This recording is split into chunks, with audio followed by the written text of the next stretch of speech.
Bonjour à tous et bienvenue dans Politique Matin. Nous sommes ensemble pendant une heure d'analyse, de décryptage et de commentaires de l'actualité politique et parlementaire.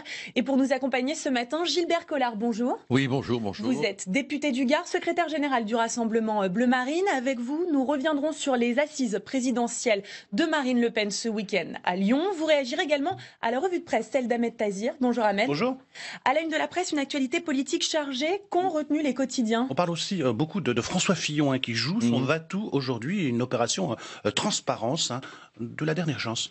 Astrid de Vilaine, bonjour. Bonjour. Vous avez décortiqué le programme de Marine Le Pen pour nous. Oui, vous verrez que les fondamentaux du Front National n'ont pas changé. Quelques évolutions en revanche sur l'économie. Et puis à 9h, je recevrai Pierre Laurent, le secrétaire national du Parti communiste. Combien de candidats à gauche pour l'élection présidentielle? Les communistes vont-ils soutenir jusqu'au bout Jean-Luc Mélenchon? Quel accord pour les législatives? Nous lui poserons toutes ces questions. Et puis, si vous souhaitez commenter cette émission, vous pouvez le faire, bien sûr, sur Twitter avec le hashtag PaulMat. Mais tout de suite, les 3 informations à retenir en ce lundi 6 février.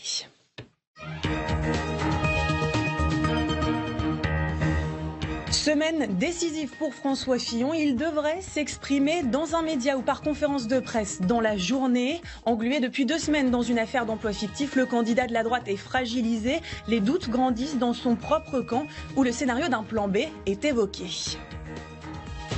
Week-end politique chargé, Emmanuel Macron, Marine Le Pen et Jean-Luc Mélenchon étaient en meeting à Lyon. Benoît Hamon, lui, a été investi à Paris après sa victoire à la primaire de la gauche. À moins de 80 jours du premier tour de l'élection présidentielle, la campagne s'accélère. 4 policiers mis en examen, 3 pour violence volontaire et le 4e pour viol après l'arrestation d'un jeune homme à Aulnay-sous-Bois jeudi. Blessé au cours de son interpellation, il présente des blessures très graves au niveau de la zone rectale et est toujours hospitalisé. Le ministère de l'Intérieur a réaffirmé, je cite, sa détermination à voir l'exemplarité et le respect guider en permanence l'action et le comportement des forces de l'ordre. Les 4 policiers sont libres mais ont été suspendus. Et on commence avec les unes de la presse. Et vous, Ahmed, dos au mur, François Fillon joue son va-tout. Une opération transparence est prévue, celle de la dernière chance. Oui, Elsa, le toujours candidat de la droite envisage une opération vérité aujourd'hui dans un média. Est-ce que c'est pas un peu tard? C'est un peu l'avis de la presse aujourd'hui, pour qui c'était il y a 15 jours, au moment où l'affaire éclatait, qu'il fallait la dire, cette vérité, plutôt que de faire mine de se draper dans une dignité blessée. Dos au mur, François Fillon lance sa contre-offensive, titre Le Figaro. Aujourd'hui, le candidat Les Républicains rencontre les parlementaires et s'adresse aux Français pour renouer le lien et convaincre de sa légitimité, écrit le journal de droite. Fillon organise la riposte médiatique et politique, poursuit votre journal. Il doit faire une intervention sur un média aujourd'hui pour faire acte de contrition et voir si ça passe. En tout cas, on parle beaucoup d'Alain Juppé aujourd'hui. Le maire de Bordeaux est-il le seul à pouvoir sauver sa famille politique d'une débâcle annoncée à la présidentielle? C'est en tout cas ce que semble penser l'intéresser, à en croire certains de ses proches, après avoir exclu clairement et définitivement l'hypothèse de se présenter en lieu et place de François Fillon, englué dans l'affaire Penelope Gate. Le maire de Bordeaux a visiblement mis de l'eau dans son vin. Il pose toutefois une condition, François Fillon devra l'adouber. Selon le Figaro, les 2 hommes se sont entretenus au téléphone samedi dernier et auraient convenu de se recontacter sans tarder. Juppé n'ira que s'il y a consensus autour de lui. Il est prêt à affronter le risque d'une défaite à la présidentielle, mais il ne veut pas d'une confrontation avec Fillon, ni d'une guerre avec d'autres prétendants, analyse un intime de l'édile. Mais cette bataille des plans B que veut éviter Alain Juppé constituerait également l'argument massue de François Fillon, qui voit dans cette concurrence la preuve que s'il s'en va, tout explose. Voilà, pour séduire les sarkozystes qui voyaient en François Baroin le substitut idéal de François Fillon, les partisans d'un retour d'Alain Juppé envisageraient d'offrir au maire de Troyes le ticket de Premier ministre. François Fillon n'a toutefois pas dit son dernier mot. Celui qui est encore le candidat de la droite se prépare à s'expliquer. Donc vous l'avez dit longuement aujourd'hui, la bataille est donc loin d'être terminée, Elsa. On a vu beaucoup de meetings politiques ce week-end, mais la presse ne retient que la prestation d'une seule candidate. Oui, c'est surtout la prestation de Marine Le Pen, qu'on retrouve en une de pas mal de journaux aujourd'hui. Regardez, le FN change la forme, pas le fond, titre La Croix. Hein. Marine Le Pen a présenté ce week-end son projet présidentiel, confirmant les fondamentaux de son parti, malgré quelques inflexions. Votre journal, hein, ça n'est pas l'avis de Libération. Hein. Front National, tout sauf normal, titre votre quotidien. Dédiabolisé, le FN, interroge Libé. Sa candidate a présenté son programme ce week-end. On y retrouve tous les fondamentaux de l'extrême droite à scène Libération. Alors que l'Humanité s'intéresse à ce qu'il considère comme la gauche authentique. Benoît Hamon, Jean-Luc Mélenchon, Yannick Jadot. La gauche va-t-elle réussir à se rassembler, interroge le journal communiste. De ce week-end de meeting, donc, on retiendra donc l'offensive lancée par Marine Le Pen pour briser son plafond de verre, écrit Cécile Cornudet dans Les Échos. Marine Le Pen qui gomme de son projet des dispositions clivantes, la peine de mort, appelle à la recomposition politique et un gouvernement d'union nationale. On retiendra la riposte lancée contre elle par Emmanuel Macron et Jean-Luc Mélenchon, comme si une question prenait soudain le dessus. Marine Le Pen peut-elle gagner? Qui est susceptible de la battre? Marine de guerre, c'est l'édito de Didier Rose dans les dernières nouvelles d'Alsace, pour qui, dans un choc des extrêmes, Lyon a été le théâtre de meetings diamétralement opposés, mais le procédé technologique de l'hologramme utilisé par Mélenchon est apparu pauvre au regard du moyen utilisé par Marine Le Pen. Elle, c'est dans les esprits qu'elle a projeté l'image d'une France en dilution, écrit l'éditorialiste. Le passage est violent de la France apaisée de son tout début de campagne à cette France assiégée, sans doute le canardage de Fillon avant peut-être sa chute, incite-t-il. La leader frontiste a adressé des signaux forts à un électorat désorienté et attaché à une certaine identité nationale, à une culture chrétienne, conclut l'éditorialiste Elsa. Et on termine, Ahmed, par le dessin du jour. Oui, on l'a dit, les trois gauches ainsi que le FN tenaient meeting et congrès ce week-end. Cette quadruple démonstration de force, Macron, Hamon, Mélenchon d'une part et Marine Le Pen de l'autre, a cruellement souligné la discrétion de la droite et l'affaiblissement de son candidat François Fillon. Ça inspire chaud nu dans Ouest France, François qui sort sur la pointe des pieds. C'est le moment de se faire oublier. Mais rassurez-vous, aujourd'hui, c'est qui revient? C'est François. Merci Ahmed, on l'a vu, et la presse en parle. Ce week-end à Lyon se tenaient les assises présidentielles du Front National. La candidate Marine Le Pen a déroulé son programme. Elle a taclé ses adversaires en ciblant Emmanuel Macron et François Fillon sur place. Quentin Calmet avec Mounir Soussi. Coup d'accélérateur dans la campagne de Marine Le Pen. Face à 5000 personnes selon le FN, la candidate revient aux fondamentaux du discours frontiste, la lutte pour la souveraineté. Un discours pour dénoncer deux totalitarismes qui, selon elle, menacent nos libertés et notre pays. Ces deux mondialismes aujourd'hui se font la courte échelle. Le mondialisme financier et affairiste, dont l'Union européenne, la finance et l'essentiel d'une classe politique domestiquée sont les serviteurs zélés. Le mondialisme djihadiste, qui porte atteinte à nos intérêts vitaux à l'étranger, mais aussi qui s'implante sur notre territoire national. Face à un auditoire survolté, la candidate défend la priorité nationale, clé de voûte de son programme présenté ce week-end en 144 engagements. Un discours plusieurs fois interrompu par la salle.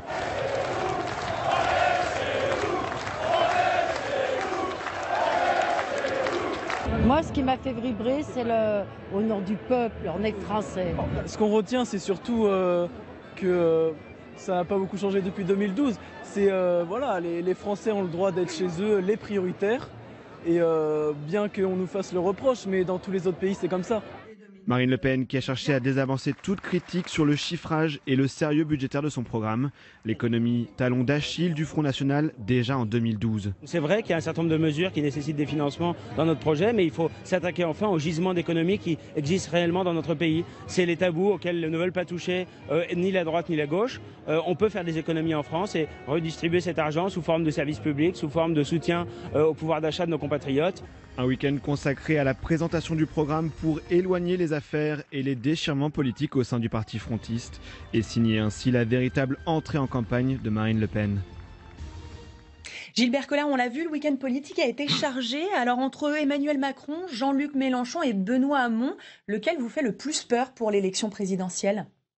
Ah mais aucun. Moi, ce qui me fait peur, c'est l'état de dislocation de notre pays et l'image complètement fissurée de cette campagne présidentielle. C'est cela qui me fait peur. Bon, pour être très franc, c'est un tel, j'emploie un terme qui est dans Rabelais, c'est pas grossier, c'est un tel bordel qu'il faut être d'une prétention inouïe pour dire qu'on y voit clair. C'est pas parce qu'on est devant un micro qu'on va faire les sachants qui savent tout. Bon, Macron, pour l'instant, il est soutenu, semble-t-il, par l'Élysée. En même temps, il a été ministre de l'économie.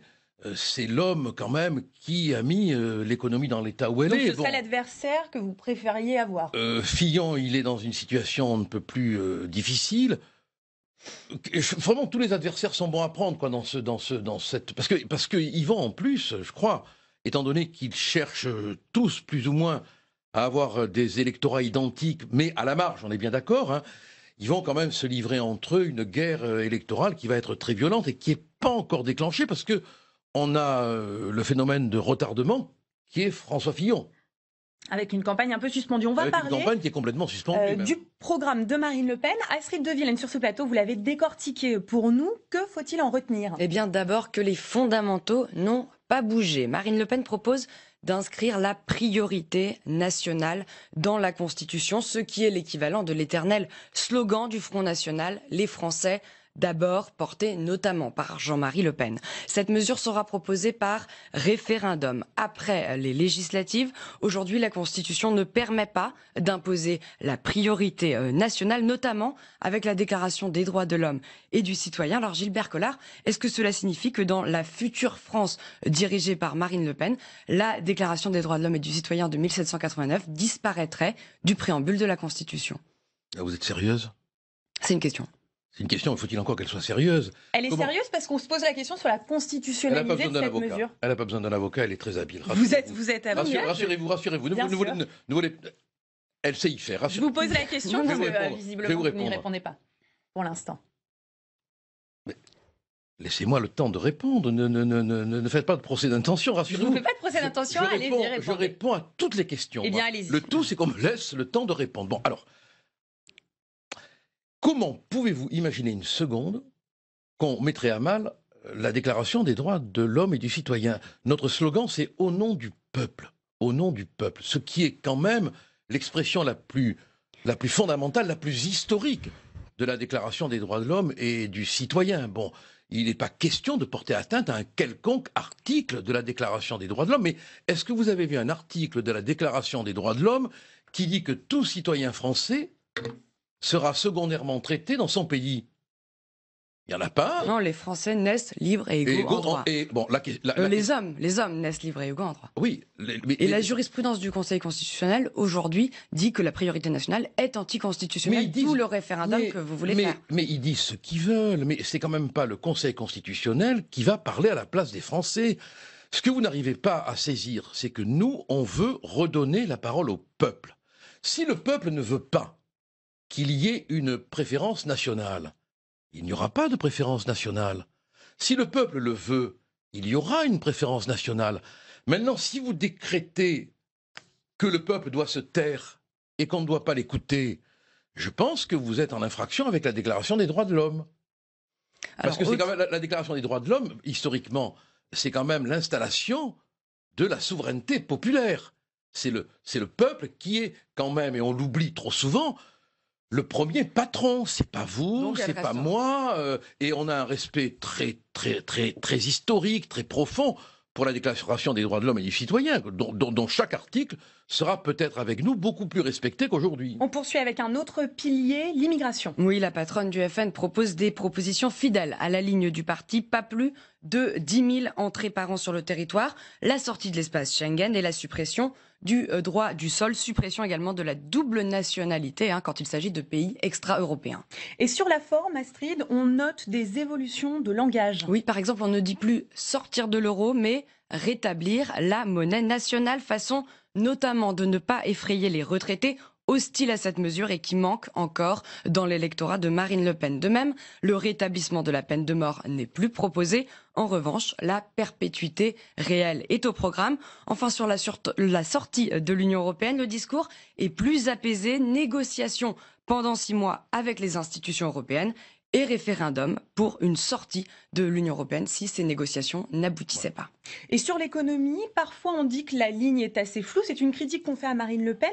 Que contient son programme ? Eh bien, Marine Le Pen a réussi une sorte de numéro d'équilibriste entre la ligne plus sociale du parti, celle incarnée par Florian Philippot, et celle plus libérale, incarnée notamment par Marion Maréchal Le Pen, ou même par vous, parfois Gilbert Collard. Exact, oui. Alors, pour les mesures plus à gauche, voilà ce qu'on peut retenir. Abrogation de la loi El Khomri, retraite à 60 ans, maintien des 35 heures, revalorisation de certains minima sociaux. Mais pour donner quelques gages aux entreprises et aux petits entrepreneurs, cœur de cible du Front National, eh bien voici des mesures plus libérales, baisse des charges pour les TPE, PME, maintien du CICE, défiscalisation des heures supplémentaires, une mesure inventée par Nicolas Sarkozy. Est-ce qu'il y a des chiffres précis ? Est-ce que ce projet est chiffré ? Il n'était pas chiffré, mais vu les critiques, eh bien au milieu du week-end, Marine Le Pen a publié en urgence des explications chiffrées qui tiennent en 4 pages. En tout, elle entend redistribuer 40 milliards d'euros aux Français, 20 milliards de baisse d'impôts pour les plus modestes, 20 milliards d'aides sociales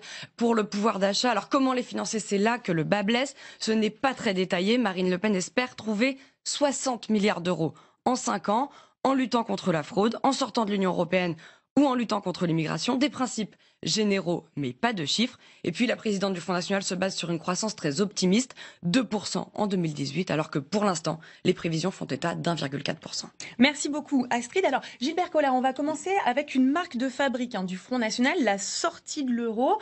On a l'impression que la présidente veut rassurer. Il ne s'agit pas de claquer la porte de l'Union du jour au lendemain, mais de négocier et ensuite un référendum. Oui, mais on a toujours dit que nous passerions par une phase de négociation. Pour parler très clairement, on ira voir nos amis européens avec une certaine autorité, pas la mollesse habituelle, parce qu'ils savent qu'on ne transigera pas, et on mettra en place des mesures qui nous permettent de nous défendre, notamment en ce qui concerne la concurrence des normes, qui est absolument effroyable et qui est dénoncée par de nombreux spécialistes. Bon, notamment en ce qui concerne également le commerce intra-européen, qui parfois n'est pas d'une loyauté parfaite. Bon, on fera simple. Vous voulez ou vous ne voulez pas ? Si vous voulez, on peut travailler ensemble. Si vous ne voulez pas, nous, on ne court pas les chines. On est le deuxième contributeur à l'Europe. Vous ne voulez pas, il y aura un référendum. Et comme j'imagine mal que l'Europe puisse fonctionner sans la France, je pense que les uns et les autres s'inclineront. Donc si vous obtenez gain de cause, vous ne sortirez pas de l'euro. Mais non, si on obtient gain de cause, s'il y a une renégociation des traités, par exemple quand on évoquait la suppression de Schengen, rappelez-vous, tout le monde nous insultait. On était rabougris, repliés sur nous, on nous voyait arriver avec le béret basque, le camembert, la flûte de pince sous le bras, et même la pince à vélo au bas du pantalon. Bon, aujourd'hui, tout le monde est d'accord pour dire qu'il faut renégocier Schengen. Bon, donc si l'Europe accepte de négocier avec nous à nos conditions, il n'y a pas de raison pour qu'on sorte de cette Europe-là. Mais si en revanche, on a affaire au même entêtement, à la même technocratie, à la même opacité financière de l'Europe, à la même rigueur dans leurs propres intérêts, alors que la France souffre, qu'elle a un endettement colossal, des pauvres, des chômeurs, on leur dira le grand mot de Cambronne. Alors, il y a aussi avant, c'était les Anglais qui l'entendaient. Aujourd'hui, c'est eux qui l'ont un peu prononcé. On avance un petit peu. Ça s'appelle un Brexit. On avance un petit peu, Gilbert Collard. Il y a beaucoup de choses. Non, c'est encore une erreur, ça. Parce que si vous regardez toutes les études qui ont été faites, et si vous constatez l'état de l'Angleterre, elle se porte pas mal du tout. Qui, pour l'instant, n'a pas encore activé. Non, mais on y est. Bon, on va parler. Vous verrez que le Brexit va être. Je peux me tromper. Moi, je prétends pas détenir la vérité économique. Mais pour l'instant, le cataclysme qu'on annonçait n'est pas arrivé. Il faut avoir l'objectivité de le reconnaître. Des propositions économiques. Astrid en a parlé. Il y a beaucoup de choses, beaucoup de dépenses, primes du pouvoir d'achat, baisse de l'impôt sur le revenu, baisse de l'impôt sur les sociétés, retraite à 60 ans. Ça va coûter cher. Et au niveau du chiffrage, on a du mal à comprendre comment tout ça sera financé. Écoutez, est-ce que vous avez compris comment M. Hamon finançait son revenu universel, au fait ? On lui demande. Non, mais on lui pose la question en permanence. J'imagine, bon, mais c'est beaucoup plus sérieux. D'abord, Marine a produit un document qui est quand même, à mon avis, très clair. Ensuite, on a vraiment l'intention de faire une espèce d'audit de la situation financière de la France. et de traquer tout ce qui est dépenses publiques inutiles, tout ce qui est dépenses publiques qu'on peut supprimer, par exemple l'aide médicale d'État, c'est quand même 1 milliard d'euros, et on va... Pour financer toutes ces mesures, ça paraît pas suffisant. Vous croyez que je suis complètement abruti? Non, non, mais je vous dis au niveau des mesures, pour l'instant... Là, vous enfoncez une porte ouverte, je suis d'accord avec vous, bien évidemment. Bon, mais il y a... la Cour des comptes, du reste, a fait des rapports là-dessus, qui sont très intéressants, sur les dépenses qu'on pourrait corriger. On va se rapporter d'abord à ce rapport, et on essaiera de l'appliquer, parce qu'on ne tient aucun compte, hélas, des préconisations de la Cour des comptes. On n'en tient pas compte. C'est dommage pour la Cour des comptes. Et nous, on va vraiment faire en sorte de traquer partout la dépense inutile, nombre de députés, nombre de sénateurs, conseil économique et social. Et on va arriver vraiment, vous allez voir, à faire des économies substantielles qui permettront progressivement de financer les mesures que l'on propose. C'est la gabegie aujourd'hui. Bon, je veux dire, c'est pas le fait que de ce gouvernement, c'est une longue histoire. On a des institutions qui fonctionnent et qui servent à rien. On a des subventions qui partent ici et là.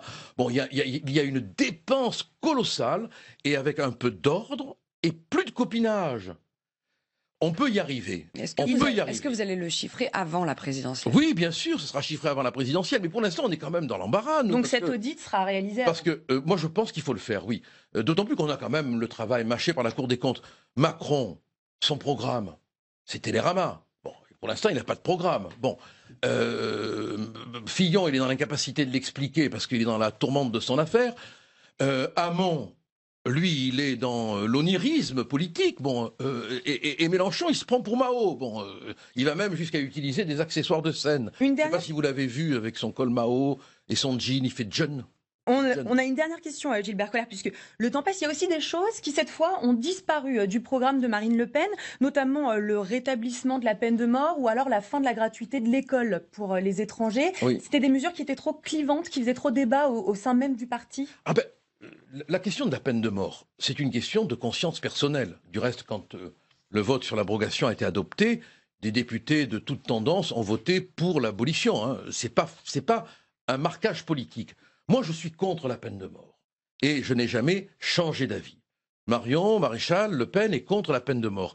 Et je trouve que c'est une très bonne chose qu'on décide de ne pas rétablir la peine de mort, mais qu'on installe une peine perpétuelle réelle. Ça, c'est indispensable parce qu'il est insupportable de voir des meurtriers, quelques années après, sortir libres. Il faut remplacer la peine de mort, comme c'était du reste l'idée à l'époque, hein. Par une perpétuité réelle. Merci beaucoup, Gilbert Collère, d'avoir accepté notre invitation. On passe à gauche avec Benoît Hamon, officiellement investi. Le candidat à l'élection présidentielle a prononcé son discours d'investiture devant plusieurs ministres, mais aussi beaucoup d'absents. Marion Châtelain. Une semaine après sa très nette victoire à la primaire citoyenne, Benoît Hamon est officiellement investi. Mais les ténors du gouvernement sont absents, la famille socialiste marche en ordre dispersé. Pourtant, un seul mot d'ordre pour le candidat, rassembler. Rassembler les socialistes et rassembler la gauche. Je veux dire ici que c'est pour moi extrêmement important de voir les représentants de tous les candidats qui ont postulé à cette primaire présents dans cette salle. Cela me donne de l'élan. Cela permet de me propulser et de me propulser vers d'autres rendez-vous. Car je ne conçois pas demain que le rassemblement se réduise à un accord d'appareil. Parmi ses soutiens, d'anciens rivaux, Arnaud Montebourg et Vincent Peillon, mais également Anne Hidalgo et l'ancienne garde des Sceaux, ovationnée par les militants. Avec toi, Benoît, nous partons à la reconquête des cœurs et des esprits. Nous allons redevenir une gauche de combat, plutôt qu'une gauche de constat. Première étape pour le candidat, reconquérir l'aile droite du Parti socialiste. Grand absent de l'investiture, l'ancien Premier ministre Manuel Valls était représenté par certains de ses soutiens, comme le sénateur Luc Carvounas ou son directeur de campagne Didier Guillaume. Tous les candidats que nous avons eus, que ce soit Mitterrand, que ce soit Jospin, que ce soit Hollande, ont toujours réussi à rassembler les deux, à rassembler à la fois l'aile gauche et à rassembler la grande majorité du Parti socialiste qui était jusqu'alors social-démocrate. Il faudra qu'il y ait des proches de Manuel Valls qui soient dans l'équipe de campagne, bien sûr. Mardi, Benoît Hamon rencontrera les parlementaires socialistes. Il devrait annoncer la composition de son équipe de campagne. Un meeting est également prévu en fin de semaine. Ce sera le premier en tant que candidat investi. Bonjour Céline Martel. Bonjour Elsa. On va faire le point avec vous sur le reste de l'actualité politique du week-end. On a vu beaucoup de meetings où les candidats se sont affrontés par meeting interposé. Oui, et alors le premier, c'était samedi avec Emmanuel Macron. Alors lui, il a réuni près de 8000 personnes à Lyon. Il y avait 8000 personnes à l'intérieur de la salle et 8000 personnes à l'extérieur. On a vu une ambiance électrique, on a vu des hollas. La mise en scène était très soignée. Le leader d'En Marche a fait un long discours, près d'1h30, pour décrire sa vision de la France. Mais pour avoir l'intégralité des mesures plus précises de son programme, il faudra attendre fin février. Emmanuel Macron a aussi fait référence, bien sûr, aux difficultés de François Fillon. On l'écoute. Lorsque certains voudraient dire qu'il y a un complot et que la volonté de transparence serait le complot ourdi par un camp. Quand ils font cela, ils mêlent l'indignité aux difficultés qu'ils vivent. Voilà, on l'a entendu, Emmanuel Macron entend se placer au-dessus des partis, mais aussi profiter des difficultés de François Fillon. L'autre grand meeting, c'était celui de Jean-Luc Mélenchon. Oui, Elsa. Alors, le leader de la France insoumise s'est exprimé simultanément à Lyon et à Aubervilliers grâce à un hologramme, comme on peut le voir sur les images. C'était une première en France pour un homme politique. Au total, ça fait 18 000 personnes qui se sont déplacées pour voir Jean-Luc Mélenchon. Alors, il a choisi d'organiser cet événement hier pour une raison bien précise, c'est que Marine Le Pen s'exprimait quasiment au même moment. Mais alors, c'est finalement à Emmanuel Macron qu'il a réservé la plupart de ses attaques. On va en écouter une. Où sont leurs programmes? Ça suffit. Donnez-les. Dites ce que vous comptez faire. Pas quelques phrases par-ci, par-là, émaillées de bonnes intentions. Expliquez-nous les articulations de tous ces programmes. Alors, on sait que le leader de la France insoumise, il est en perte de vitesse depuis la victoire de Benoît Hamon aux primaires. Alors, il a profité de cette tribune pour clarifier sa position vis-à-vis du PS. On l'écoute. Mais il y a une chose à quoi nous dirons toujours non. Ce sont les combines, les arrangements, les échanges de parties du programme un peu flous contre des circonscriptions législatives, des postes de ministres en échange de je ne sais quelle amnésie ou amnistie. De tout cela, il n'est pas question. Il n'en sera pas question. Et donc, Céline, le seul qui ne s'est pas exprimé publiquement ce week-end, c'est François Fillon. Oui, Elsa, aucune déclaration depuis sa vidéo postée sur Facebook vendredi soir.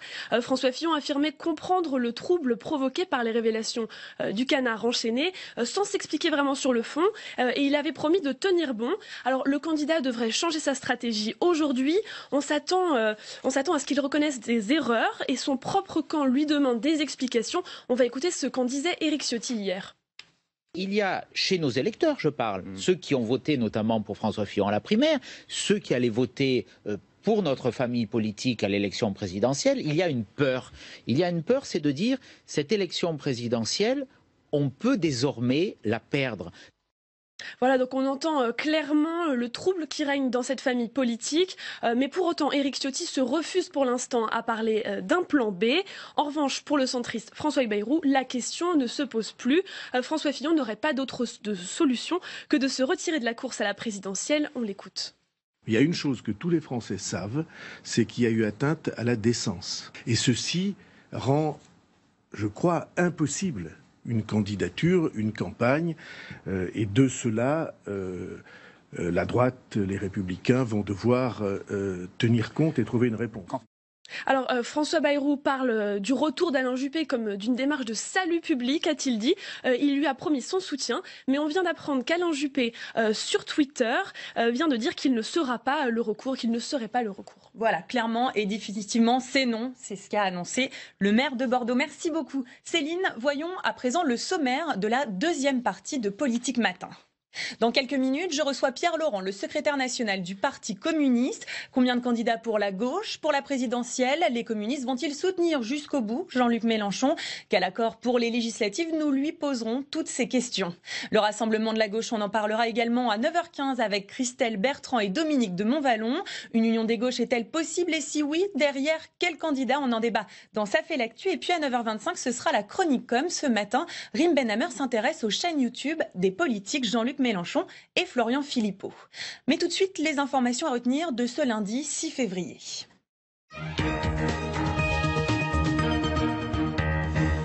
Semaine décisive pour François Fillon. Il devrait s'exprimer dans un média ou par conférence de presse dans la journée. Englué depuis 2 semaines dans une affaire d'emploi fictif, le candidat de la droite est fragilisé. Les doutes grandissent dans son propre camp où le scénario d'un plan B est évoqué. Week-end politique chargé. Emmanuel Macron, Marine Le Pen et Jean-Luc Mélenchon étaient en meeting à Lyon. Benoît Hamon a lui été investi à Paris après sa victoire à la primaire. À moins de 80 jours du premier tour de l'élection présidentielle, la campagne s'accélère. 4 policiers mis en examen, 3 pour violence volontaire et le 4e pour viol après l'arrestation d'un jeune homme à Aulnay-sous-Bois jeudi. Blessé au cours de son interpellation, il présente des blessures très graves au niveau de la zone rectale et est toujours hospitalisé. Le ministère de l'Intérieur a réaffirmé, je cite, sa détermination à voir l'exemplarité et le respect guider en permanence l'action et le comportement des forces de l'ordre. Les 4 policiers sont libres mais ont été suspendus. Et sur ce plateau, Pierre Laurent, bonjour. Bonjour. Vous êtes secrétaire national du Parti communiste. On l'a vu hier, un week-end politique très chargé. Emmanuel Macron, Jean-Luc Mélenchon, Benoît Hamon. Il va y avoir encore 3 candidats de gauche pendant longtemps pour cette élection présidentielle. Ce qui est nouveau déjà, c'est qu'on nous annonçait il y a quelques semaines que la gauche avait disparu du paysage et qu'on se dirigeait vers un 2e tour entre Marine Le Pen et François Fillon. Eh bien, on n'est plus du tout dans ce scénario. Il y a maintenant une gauche qui reprend des couleurs, qui est à l'offensive. Et le meeting de Jean-Luc Mélenchon en particulier hier a été un grand succès. Donc je crois qu'il faut pousser le débat à gauche, mais en restant à l'offensive et en intensifiant les campagnes en cours. Je crois qu'aujourd'hui... à l'élection présidentielle et aux élections législatives, les conditions sont en train de se réunir, peut-être, je l'espère, qu'une nouvelle majorité législative se mette en place dans le pays. Alors justement, vous soutenez toujours Jean-Luc Mélenchon pour l'élection présidentielle ou il pourrait y avoir des rapprochements avec Benoît Hamon de la part des communistes ? Nous soutenons toujours Jean-Luc Mélenchon et il y a un candidat qui porte effectivement des propositions de rupture forte avec l'austérité, avec le libéralisme. Et puis qui a une vision d'avenir. On l'a vu hier avec un meeting tourné vers des enjeux qui sont des enjeux d'avenir importants, à la fois scientifiques et culturels. Donc nous sommes en campagne dans ce sens-là. Mais nous souhaitons aussi le dialogue parce qu'il faudra de toute façon construire une majorité législative. Il faudra que des forces convergent pour créer les conditions d'une nouvelle majorité dans le pays. Justement, je vous propose d'écouter ce qu'en dit Benoît Hamon. Il était l'invité d'RTL ce matin. Moi, ce qui m'intéresse aujourd'hui, ce sont les gens qui, sur le terrain, de gauche, dans le mouvement associatif, cette gauche collaborative, coopérative, citoyenne, qui se rassemblent d'ores et déjà derrière ma candidature. Je ne ferai pas du préambule à cette présidentielle une sorte de grand rassemblement des appareils. Ça m'intéresse de discuter avec les responsables de la gauche politique, mais ça m'intéresse plus de parler avec les citoyens de gauche. Pas d'accord d'appareil. C'est ce qu'a dit Benoît Hamon. Écoutez, ça va être aux électeurs de se prononcer. Effectivement, il y a un débat qui est en train de se redéployer à nouveau dans la gauche. Moi, je crois qu'il faut discuter. Il faut discuter sur le terrain, effectivement, et il faut discuter publiquement. Moi, je crois que les responsables politiques de gauche, et moi, j'encourage ça, ont besoin de discuter devant les citoyens et d'entendre ce qui est dit à la fois sur le désir de rassemblement, mais aussi sur les mesures qui sont exigées de la gauche. Donc tout ce qui va favoriser dans les semaines à venir ce débat peut-être bouger encore la situation. Il y a un mois, on nous disait que la situation était totalement verrouillée. En quelques semaines, elle a beaucoup évolué. Elle peut encore beaucoup évoluer dans les semaines à venir. On est très loin du premier tour de l'élection présidentielle encore. Le rassemblement, mais du coup, ce sera derrière un seul candidat. Écoutez, le système présidentiel pousse à ça. Il est terrible, le système présidentiel, parce que au lieu de construire des majorités, il pousse à une personnalisation de la vie politique. Personnellement, je l'ai toujours regretté. D'ailleurs, vous savez que avec Jean-Luc Mélenchon, nous avançons des propositions très fortes pour rompre avec cette conception de la politique et de la République. Mais ce sont les règles aujourd'hui. Donc je crois qu'il faut avoir en tête, je le répète, à la fois l'élection présidentielle et les élections législatives qui vont suivre, pour contribuer, pour se donner le maximum de chances de construire une nouvelle majorité politique qui sera forcément diverse. Justement, pour ces élections législatives, il y aura des candidats de la France insoumise partout, même face à des candidats communistes? Écoutez, ça, c'est tout le monde dit qu'il va y avoir des candidats partout. Moi, je sais, comme responsable d'un parti politique, l'effort considérable que ça nécessite et la présence militante qu'il faut pour le faire. Donc nous, pour notre part, nous sommes en train de construire des candidatures dans toutes les circonscriptions et nous dialoguons pour ça avec les forces avec lesquelles nous travaillons à l'élection présidentielle. Il serait pour moi aberrant que des candidats qui soutiennent la même candidature présidentielle se présentent différemment. Donc nous travaillons à éviter cette situation et nous avançons pour cela. Et je pense que dans les semaines à venir, ces difficultés vont se lever, je l'espère en tout cas. Quelle réponse vous avez pour l'instant de Jean-Luc Mélenchon qui, lui, avait quand même l'intention de présenter des candidats partout, d'obliger les candidats à s'affilier au parti de la France Insoumise, donc oui, mais tous les financements... Mais on n'en est plus là. La réponse a été apportée par nous-mêmes, par d'autres forces qui soutiennent sa candidature. Ça ne passera pas par ce préalable qui avait été... mis en avant à un moment donné la signature d'une charte d'affiliation à la France insoumise. Il y a des forces diverses qui soutiennent la candidature de Jean-Luc Mélenchon. Elles peuvent soutenir les mêmes candidats aux élections législatives et ça ne signifie pas la fusion de leurs organisations. Donc je crois que ce problème, il est derrière nous, il va falloir le dépasser. On a vu que dans l'actualité, il y avait d'autres meetings, un autre à Lyon. Marine Le Pen était en campagne. On va écouter Nicolas Beck qui était l'invité des 4 vérités ce matin. D'une manière générale, nous voulons retrouver nos souverainetés, c'est-à-dire notre liberté de nation en matière législative, c'est-à-dire que l'Assemblée nationale ne fasse pas que transposer des directives européennes, notre souveraineté territoriale, la maîtrise de nos frontières, notre souveraineté économique et monétaire, c'est-à-dire une monnaie au service de l'économie. Voilà, le slogan de Marine Le Pen, c'est au nom du peuple. Est-ce qu'elle ne réussit pas finalement dans un contexte politique un petit peu compliqué ? Il faut pas s'arrêter aux mots parce que tout le monde utilise les mots à tort et à travers. Évidemment, je ne crois pas qu'il y ait des Français qui soient contre la souveraineté nationale et c'est une question très importante. En vérité, quel est le programme de Marine Le Pen ? Le même que celui de Trump. Et d'ailleurs, elle revendique son soutien à Donald Trump tous les jours. Donc, c'est une politique très agressive, en fait. C'est une politique qui va créer de la discrimination à l'intérieur du pays et qui va nous mettre en conflit avec les autres. Donc, la question est de savoir dans quel sens on veut avancer. Il faut de la souveraineté, mais pour avancer vers de la coopération, pour harmoniser les droits sociaux vers le haut.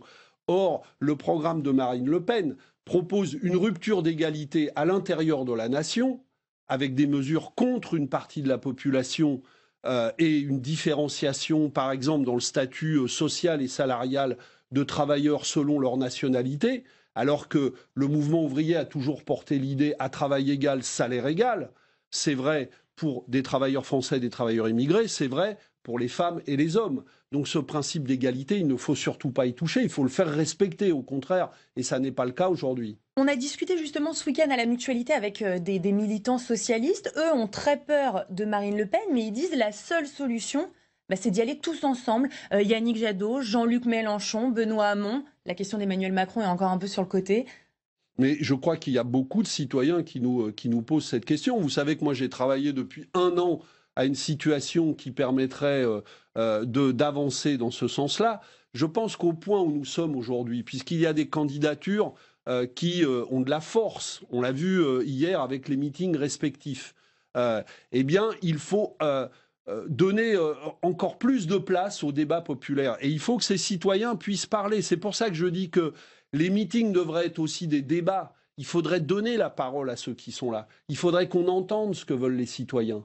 Et je pense que cette présence citoyenne, elle continuerait à bousculer les choses. On a vu que dans la primaire socialiste, quand des citoyens de gauche prennent la parole, il ne se passe pas ce que tout le monde avait prévu, mais l'inverse.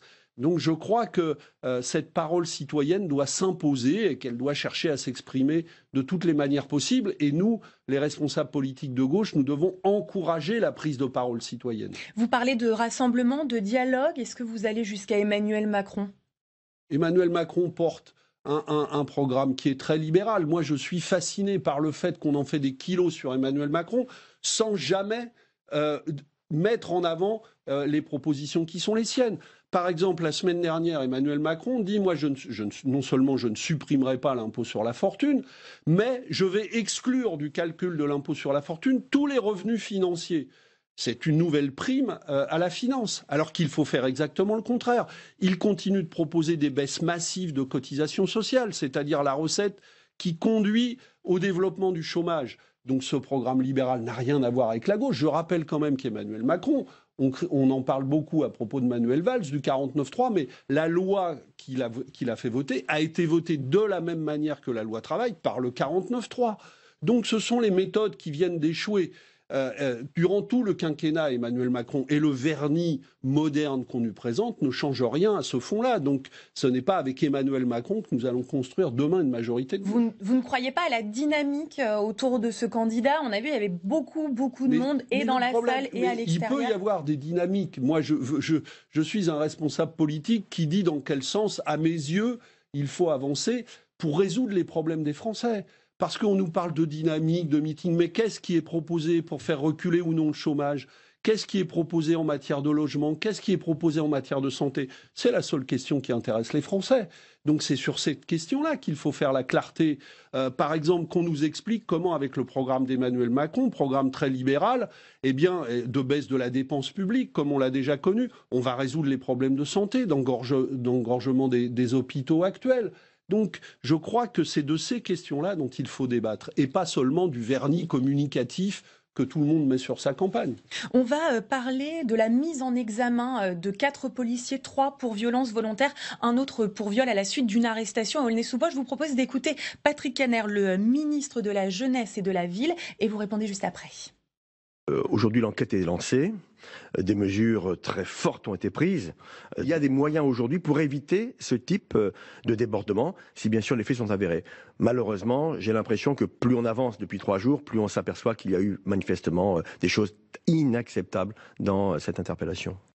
Des choses inacceptables, vous reprenez le vocabulaire de Patrick Kanner?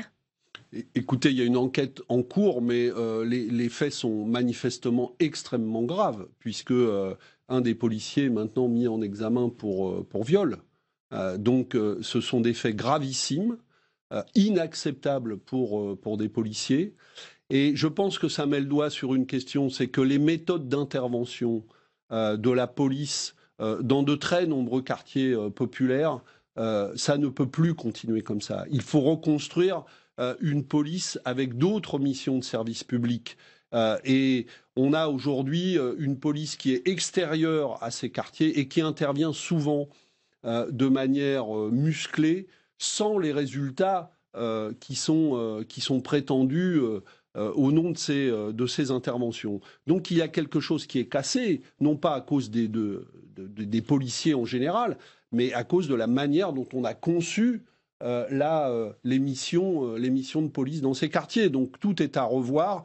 Et je pense que cette affaire, si elle est particulièrement grave, met le doigt sur un problème beaucoup plus général qui doit être revu de fond en comble. Il y a eu des incidents cette nuit. 5 jeunes ont été interpellés. Vous comprenez la détresse de ces jeunes suite à cette affaire? C'est pas seulement la détresse, c'est devant des faits aussi inacceptables. Comment est-ce qu'on imagine qu'il puisse y avoir autre chose que de la colère? Alors évidemment, il ne s'agit pas, moi je n'encourage pas à aller casser des abribus, parce que, une fois de plus, sinon ce sont les populations de ces quartiers qui vont en souffrir. Donc ça n'est pas la réponse. Mais il y a une colère énorme, et je le répète, qui n'est pas liée seulement à ce fait, mais qui est liée à la répétition d'un certain type d'intervention dans ces quartiers qui doivent être abandonnés. Bruno Le Roux, le ministre de l'Intérieur, a réagi par communiqué. Est-ce qu'il faut qu'il prenne la parole publiquement, qu'il s'exprime là sur cette affaire? Je crois que plus vite il le fera, mieux ce sera. On peut comprendre que le ministre attende d'avoir davantage d'éléments sur l'enquête, mais je pense qu'on attend rapidement une parole forte de l'État en la matière. Merci beaucoup Pierre Laurent d'avoir accepté d'être notre invité dans la matinale ce matin. On va continuer à parler du rassemblement de la gauche dans Ça fait l'actu.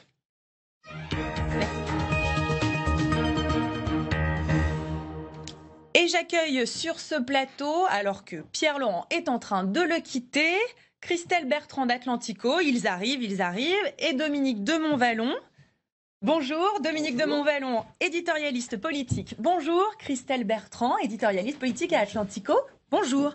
Alors, Benoît Hamon, officiellement investi dimanche. On va commencer par ceux qui étaient présents. Des ministres, des anciens ministres, quelques candidats à la primaire, des valsistes aussi. Opération réussie, Christelle Bertrand ? En tous les cas, Benoît Hamon a fait le job, on peut dire. Effectivement, il a remercié tout le monde, il a cité tout le monde, les valsistes, Najat Vallaud-Belkacem, un hommage appuyé à Anne Hidalgo, Christiane Taubira. On voit que c'était vraiment l'objectif de cette réunion, c'était montrer que le rassemblement est possible. Il a cité François Hollande.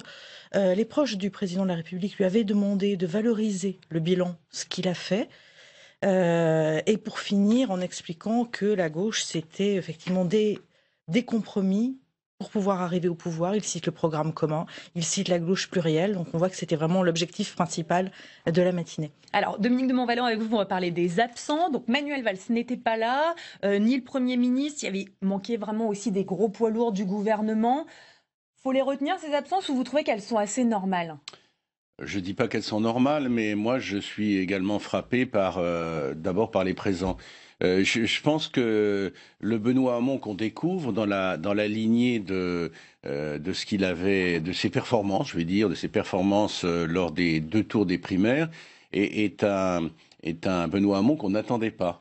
C'est-à-dire qu'il s'installe comme quelqu'un qu'on ne peut pas zapper comme ça. Hein. Il a été, effectivement, je ne vais pas paraphraser Christelle, il a su se poser en rassembleur avec une certaine rouerie, avec une certaine habileté. Mais il y en avait pour tout le monde. Et il y a une chose qui est frappante dans la situation actuelle à gauche, c'est aussi valable pour la droite, la situation reste extrêmement fluide, rien n'est stabilisé. On imaginait au sortir de la primaire que Benoît Hamon s'enfermerait à gauche-gauche et que très vite la page Hamon serait tournée ou marginalisée. Or maintenant, les proches de Valls sont obligés de faire avec Hamon. Donc c'est un élément nouveau dans la donne de la gauche. Christelle Bertrand, effectivement, les militants dans la salle ou l'équipe de campagne de Benoît Hamon se disent tous assez agréablement surpris de cette dynamique autour de leur candidat. Oui, en effet, on ne s'y attendait pas. Je suis d'accord avec Dominique, on pensait qu'il allait se cornériser. Et finalement, les proches de François Hollande, notamment, lui ont offert un beau cadeau, qui était de lui donner 15 jours de souffle avant qu'une partie du PS décide ou pas de rejoindre Emmanuel Macron. Il a obtenu cette espèce de statu quo qui lui permet de reprendre un peu de souffle, d'élargir son programme, d'élargir ses soutiens et qui peuvent peut-être renforcer cette dynamique parce qu'on a bien vu au lendemain du second tour, une grosse partie des valsistes disait « nous c'est insupportable, jamais nous ne soutiendrons ce programme, jamais nous ne soutiendrons ce candidat, nous sommes déjà partis ». Pour l'instant, les départs existent mais restent marginaux. Et effectivement, Benoît Hamon peut peut-être profiter de cette bouffée d'air pour accroître ce dynamisme. C'est vrai, Dominique de Montvalon, pas d'implosion du Parti socialiste ou juste une quinzaine de députés qui ont demandé un droit de retrait et au compte-gouttes des départs chez Emmanuel Macron. Oui, c'est effectivement c'est pas la donne qu'on attendait. C'est pas la donne qu'on attendait. En quelque sorte, comme je l'ai dit, on pensait à gauche qu'on allait pouvoir zapper ou cornériser Benoît Hamon.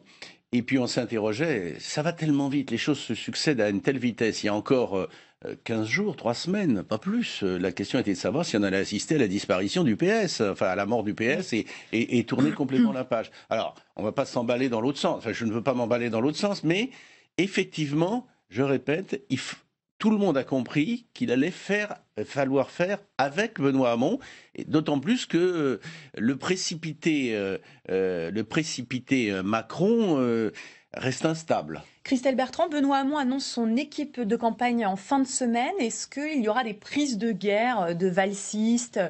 On imagine bien sûr de gens de l'équipe de campagne d'Arnaud Montebourg ou de Vincent Peillon, mais des valsistes par exemple, est-ce qu'il y en a qui pourraient avoir des postes importants dans l'équipe de campagne ? En tous les cas, il y a tout intérêt. Alors je pense qu'il va garder le secret jusqu'au dernier moment.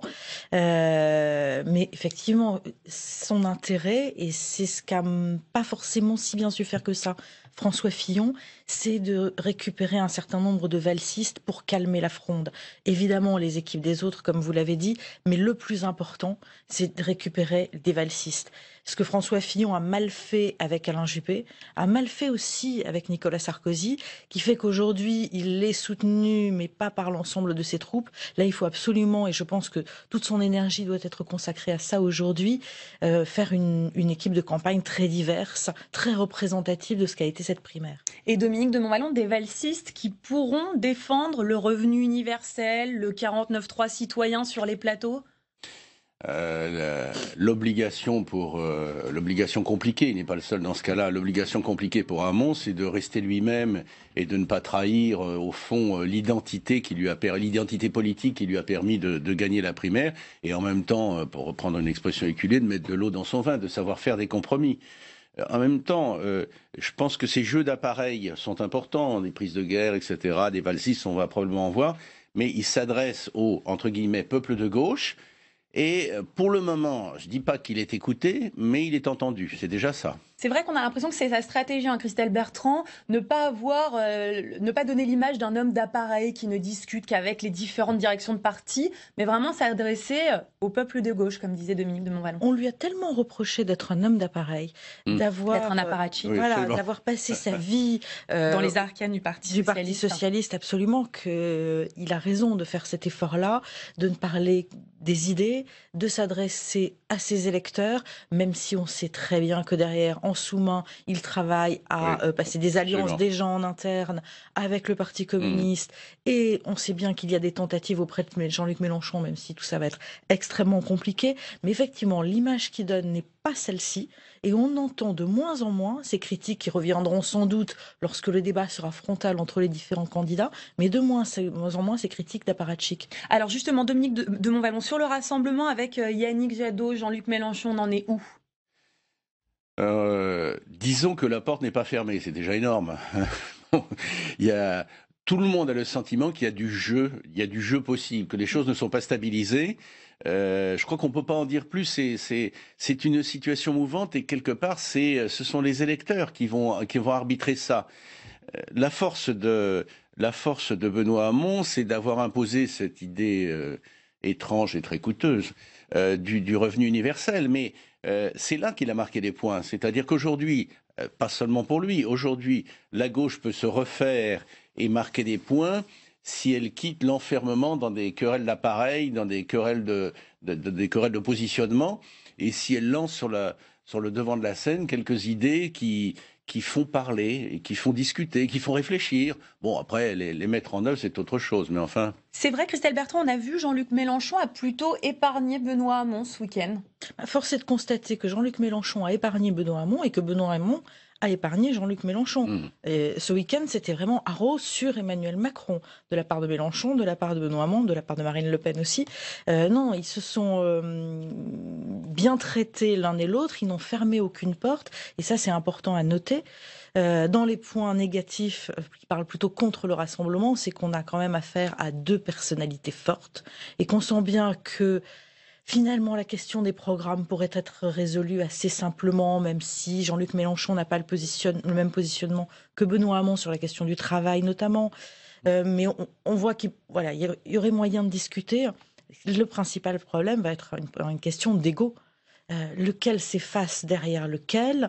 Jean-Luc Mélenchon qui depuis si longtemps défend sa candidature à l'élection présidentielle. Benoît Hamon qui sent que justement sa nouveauté, sa jeunesse peut être un atout. Je ne vois pas comment les deux hommes personnellement peuvent s'entendre. C'est ça, Dominique de Montvalon, parce que le rassemblement, le dialogue, c'est bien, mais à la fin, s'il y a deux candidats, il n'y a pas de rassemblement. Un pas après l'autre, on le verra. Effectivement, il faudra que l'un s'efface au profit d'un autre. On n'en est pas là. Tout à l'heure, vous aviez à l'antenne Pierre Laurent, le patron du Parti communiste. Ça explique aussi le comportement de Jean-Luc Mélenchon. Jean-Luc Mélenchon, c'est un tribun, c'est une personnalité, c'est quelqu'un qui existe par lui-même, mais il existe aussi grâce au soutien laborieusement obtenu des communistes. Et les communistes, eux, ne veulent absolument pas qu'il y ait une rupture au sein de la gauche au moment où le PS, finalement, semble, derrière Benoît Hamon, se reconstituer de façon inattendue. Merci beaucoup. Ce sera le mot de la fin, Dominique de Montvalon. Merci, Christelle Bertrand. Je vous propose de rester tous les deux, puisque c'est la chronique com.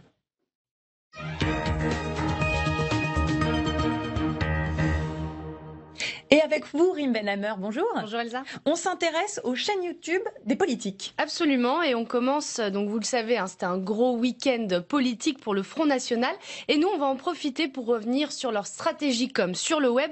Vous le savez, ils sont très présents sur les réseaux sociaux. Et la nouveauté depuis le début de l'année, c'est la chaîne YouTube du vice-président du Front National, Florian Philippot. Alors regardez sa toute première vidéo lancée en janvier.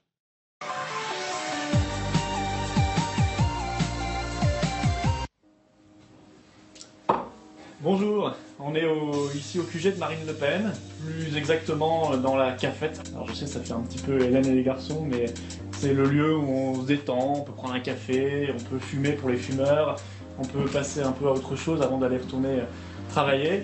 Et je viens de lancer ma chaîne YouTube. Ma chaîne YouTube pour faire les carnets de campagne de Marine Le Pen, en quelque sorte pour vous montrer les coulisses de cette campagne. Alors vous le voyez, ce n'est pas très bien joué, pas très bien filmé non plus, mais c'est la même chose pour la seconde vidéo sur les coulisses de la campagne du FN, avec en guest star Marine Le Pen et David Rachlin. Alors on y boit toujours autant de café et faites attention à la tasse Trump bien mise en évidence sur le bureau. Ah bah tiens Marine, bienvenue sur ma chaîne, t'as un message aux abonnés, mettez des pouces bleus. Puis on va commencer aujourd'hui par le bureau du directeur de campagne David Rachlin, que vous connaissez bien. On va voir David Rachlin, directeur de campagne, en tout cas on espère qu'il est là, il est sûrement très occupé. Salut David. Salut, ça va? Ça va et toi? Ouais.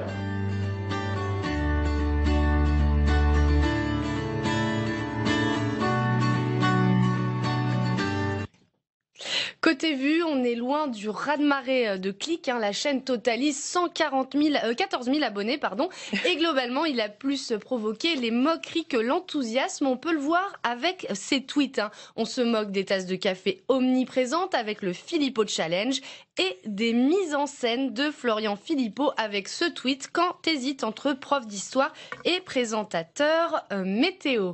Alors le youtubeur Le Bon Sens, un membre du mouvement de Jean-Luc Mélenchon, a été plus loin en publiant une vidéo parodique, la tasse de café vide, les accessoires factices, la musique kitsch, tout y est, regardez. Bonjour, c'est Florian de la chaîne Marine et les garçons. Aujourd'hui, on se retrouve dans la super cafette de Super Marine. Dans cette cafette, on peut faire plein de trucs, comme boire du café, se prendre un thé, parce qu'il y a une petite bouilloire même, ici, manger du poulet, on peut se faire des apéros saucissons pinards, comme on aime bien ça. Ici, la cafette, c'est l'endroit où on peut faire des blagues racistes sans être observé par les médias. Je suis obligé de vous l'avouer, la cafette, c'est aussi un peu le lieu où on regarde les vidéos que fait Mélenchon sur YouTube et où on essaie de copier parce que c'est vraiment trop fort ce qu'il fait, quoi. Et oui, car il faut le savoir, le FN n'a rien inventé. Le premier à avoir lancé cette com sur YouTube, c'est Jean-Luc Mélenchon. Et lui, ça marche bien avec près de 200 000 abonnés. Il est de loin le premier YouTubeur parmi les politiques français avec ses vidéos d'analyse fleuve. Il a trouvé son public. Bonjour, je m'exprime devant vous de cette façon parce que, comme vous, je vois que la campagne pour l'élection présidentielle dans laquelle je suis candidat entre dans une grande turbulence et que cela mérite réflexion. Que ce soit dans un parti ou dans l'autre, de toute façon, il y a un courant qui pousse à dégager les responsables de la situation que nous vivons aujourd'hui. Voilà pour cette guerre des politiques sur YouTube. En tout cas, ce type de communication pourrait bien se multiplier d'ici la campagne et nous, on surveillera ça pour vous, Elsa. Exactement, merci beaucoup Rim, merci Christelle Bertrand, merci Dominique de Montvalon d'être resté jusqu'au bout de cette émission. Merci surtout à vous de nous avoir suivis. L'information continue sur LCP bien sûr. À 14h, vous retrouvez Marion Becker pour LCP Info. À 19h30, Arnaud Ardouin et ses invités dans Ça vous regarde. Et puis tout au long de la journée sur notre site internet www.lcp.fr. Quant à moi, j'aurai le plaisir de vous retrouver demain à 8h30. À 9h, l'invité sera Nicolas Dupont-Aignan, candidat à l'élection présidentielle. D'ici là, très belle journée à tous sur les chaînes parlementaires, évidemment.